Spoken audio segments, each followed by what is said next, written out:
दोस्तों आज की वीडियो के अंदर डिस्कस करेंगे एकेटीयू एफएमई के मोस्ट इंपोर्टेंट टॉपिक्स और भैया वो क्या स्ट्रेटेजी होने वाली है जिसकी मदद से आप इस सब्जेक्ट में मैक्सिमम मार्क्स स्कोर कर सकते हैं।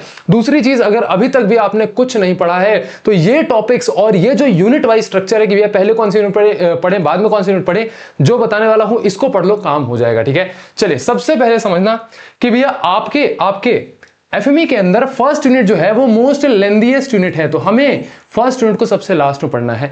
सबसे पहले आपको कौन सी पढ़नी है, 2 और 3rd यूनिट। ये इजी है और शॉर्ट भी है, जल्दी हो जाएगी। ठीक है, इसके बाद करना 5th यूनिट, क्योंकि 5th यूनिट पूरी थ्योरी बेस्ड है, पूरा थ्योरी है। ये पढ़ने से आप हो जाओगे पास और ठीक ठाक मार्क्स से पास हो जाओगे।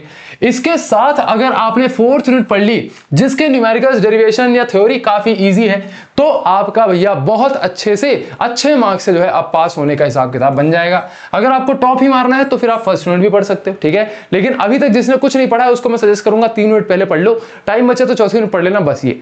और उसमें से भी मेनली क्या पढ़ना है, मेनली ये टॉपिक्स पढ़ने हैं। ये रहे यूनिट 1 के सारे टॉपिक्स। ठीक है, देन यूनिट 1 के ये कुछ और टॉपिक्स हैं। ठीक है, देन फिर ये रहे आपके यूनिट 2 के सारे टॉपिक्स। चलिए, ये रहे यूनिट 2 के कुछ और टॉपिक्स, ये काफी इंपॉर्टेंट टॉपिक्स है जो लास्ट में क्वेश्चंस लिखे हुए हैं। ठीक है, यूनिट 3 के सारे टॉपिक्स, ये कुछ और टॉपिक्स हैं, जैसे जितने भी डेफिनेशन वगैरह आने हैं वो सारे मैंने लिख दिए हैं। ठीक, ये यूनिट 4 हो गया, यूनिट 4 के कुछ और टॉपिक्स, ये यहाँ इनके बीच में डिफरेंस वगैरह काफी ज्यादा पूछा जाता है। पास्कल्स लॉ पे काफी क्वेश्चन आते हैं। देन आता है यूनिट 5, सेंसर्स, ट्रांसड्यूसर क्या होते हैं आपका मैकेट्रॉनिक्स क्या होता है, ठीक है, ऑटोट्रॉनिक्स क्या होता है, ये सारी चीजें जो है यहाँ पे आप पढ़ लोगे। इन सभी पे शॉर्ट नोट्स काफी पूछे गए प्रीवियस ईयर्स में। ठीक है, तो इस तरीके से आपको लिखना है। जब भी आपको थ्योरी बेस्ड क्वेश्चन लिखो, अच्छा 5th यूनिट के और क्वेश्चन थे तो ये 5th यूनिट के कुछ और क्वेश्चन थे, इनको पढ़ लेना।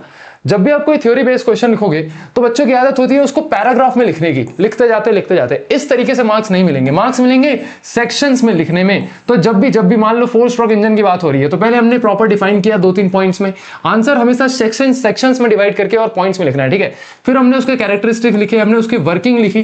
ठीक है, फिर हमने उसका वर्किंग लिखने के बाद उसके और फीचर्स वगैरह लिखे। ठीक है, उसके एप्लीकेशंस लिखे, उसके एडवांटेज डिसएडवांटेज लिखे। तो सारी चीजें हमने कैसे लिखी, हमने यहाँ पर भैया सारी चीजें पॉइंट वाइज लिखी। कैसी लिखी भैया, सारी चीजें पॉइंट वाइज लिखी। ठीक है, चलिए, तो ये हो गया भैया आज की वीडियो का सारा हिसाब किताब। अब एडवारा आपके लिए नेक्स्ट सेमेस्टर से प्रॉपर आपकी यूनिवर्सिटी के हिसाब से स्ट्रक्चर्ड कंटेंट लेकर के आने वाला है। तो एडवारा इंजीनियर्स को सब्सक्राइब करके रख लो ताकि अगले सेमेस्टर से अब आप प्रॉपर अच्छे तरीके से पढ़ाई कर सको। एंड अब सीजीपीए जो है बूस्ट करने की बात आ चुकी है। चलिए भैया, मिलते हैं आपके नेक्स्ट वीडियो के अंदर, तब तक के लिए अपना ध्यान रखिए। आपका बहुत बहुत धन्यवाद।